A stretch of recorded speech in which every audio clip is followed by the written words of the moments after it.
এই মন সবথেকে চিন্তাটা চঞ্চল হলো আমাদের মন। এই মনটাকে আগে স্থির করতে হবে। কানাই ও কানাই ধেনু কেউ ফিরাতে পারবে না ভাই, ধেনু কেউ ফিরাতে পারবে না ভাই, কেউ ফিরাতে পারবে না ভাই, কখনো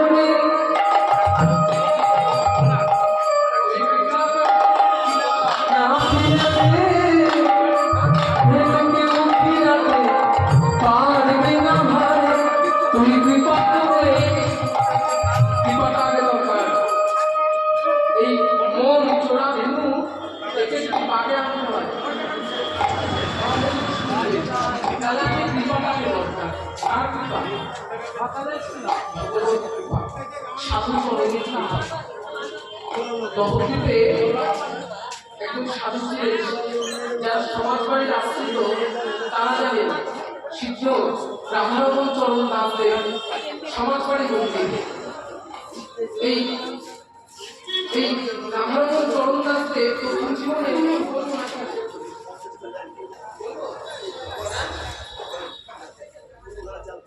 রাধারমণের কথা শুনবেন। রাধারমণ দেব প্রথম জীবনে ছিলেন প্রথম জীবনে ঘোষ, নাম ছিল রায়চরণ ঘোষ, মস্ত বড় ম্যাজিস্ট্রেট সেই সময় বাংলাদেশে। এখন ঘরদুয়ার ছেড়ে মায়ের উদ্দেশ্যে পাগল হয়ে একদিন সরস্বতী নদীর তীরে বসে আছে। সরস্বতী তীরে বসে বসে চিন্তা করছে, মা মা গো মা, ও মা, তুই জগৎ জননী, জগতের সবাইকে কৃপা করবি,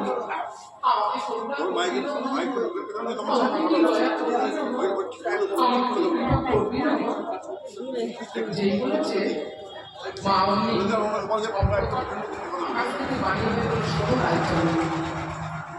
আমি তোমাকে দর্শন দিচ্ছি না, কৃপা করছি না, কেন জানি তোমার এখনো মন্ত্র হয় না। এই সরজুর দিন ধরে তুমি হেঁটে যাও, দেখতে পাবে তোমার গুরুদেব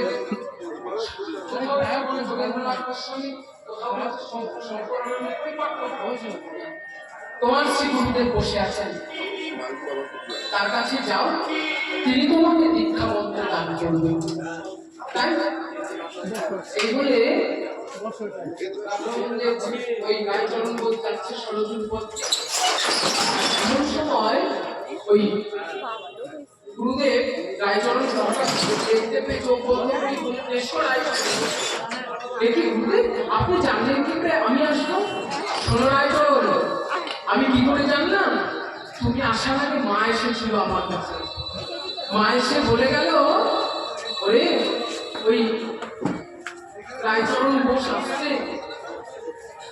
ও তোর কাছে মন্ত্র নেবে, কিন্তু ওকে এমন কিছু করে দিস, ও তো সারা জীবন আমার নাম করে, ওকে এমন কিছু করে দিস, আমি মা কাত্যায়নী যার নাম করি, আমার নিতাই চরণ, আমার গৌর চরণ, ওকে এমন কিছু করে দিস, ও যেন নিতাই চরণে পৌঁছে যেতে পারে, ও যেন গৌর চরণে যেতে পারে। যাও, তুই স্নান করে এসো, এই মুহূর্তে তোমার দীক্ষা হবে। রায়চরণ ঘোষ সরস্বতী স্নান করলেন।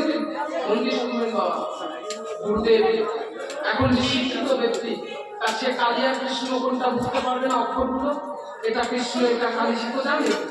এখন রায়চরণ শিক্ষিত, তাকে কালী মন্ত্র দান না করে রাধাকৃষ্ণ যুগল বর্ষণার মন্ত্র, যুগল মন্ত্র দিয়ে রায়চরণ চক্র যে কি গুরুদেব এক করলেন, আপনি না আমাকে ওই রাধাকৃষ্ণ যুগল বর্ষণার মন্ত্র দিন, আপনারা কালী মন্ত্র সবসময় মাকে ভালোবাসি।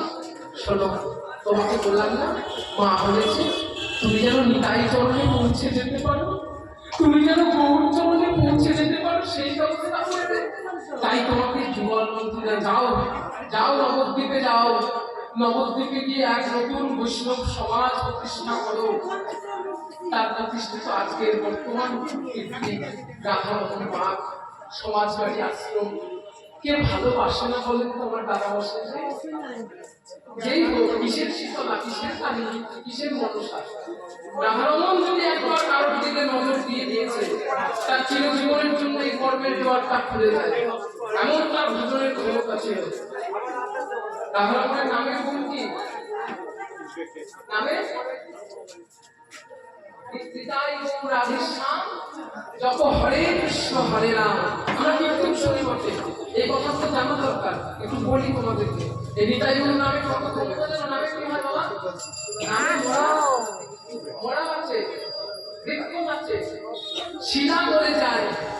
নবদ্বীপে উৎসব হয় না, হয়েছিল লাখে লাখে পুকুরে সে মহাপ্রসাদ হয়। বলি আমার জীবনে আমি খুব ছোট থেকে সাধুদের সঙ্গে ঘুরে বেড়াই তো। এখন একজন সাধু ওই মিথ্যায় যাবে, তার একজন সাধু বাড়ি। এখন যেই সাধু বাড়িতে গিয়েছে, সেটা শোনা গেছে সে সাধু নাকি মারা মরেই গেছে। এখন বাবাজিরা সবাই মিলে একসঙ্গে সেই জন্য গিয়েছে। এখন গিয়ে গেছে সেই সাধু প্রধান যে মহন্ত সবাই এরকম শুয়ে রেখেছে, মারা গেলে তুলসী গাছ দেয়, জায়গা করে বাড়ির সাধুরা দর্শন করছে। যেখানে ওই মৃতদেহটা শুয়ে রেখেছে, তার উপরে জন্তু শুনবে না, জন্তু দেশে বসে আছে সেখানে। এখনই মানে সময় আর কিছুক্ষণ আছে, কয়েক মুহূর্ত, কয়েক মিনিট, সময়টা শেষ হলেও রাস্তা নিয়ে চলে যাবে জন্তু। সাধুরা মনে মনে চিন্তা করছে, তাই আজকেই প্রমাণ হবে তোমার ক্ষমতা জগতে বেশি না এই যোগের ক্ষমতা জগতে বেশি। আজকে প্রমাণ হবে। এই বলে সাধুরা সব একসঙ্গে গিয়ে জোরে জোরে ওই যে কিনা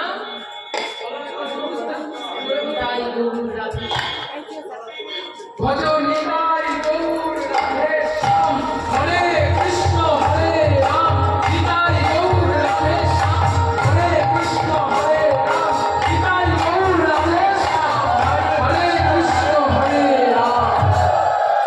যেই ভজন নিতাই গৌর রাধে শ্যাম হরে কৃষ্ণ হরে রাম করেছে,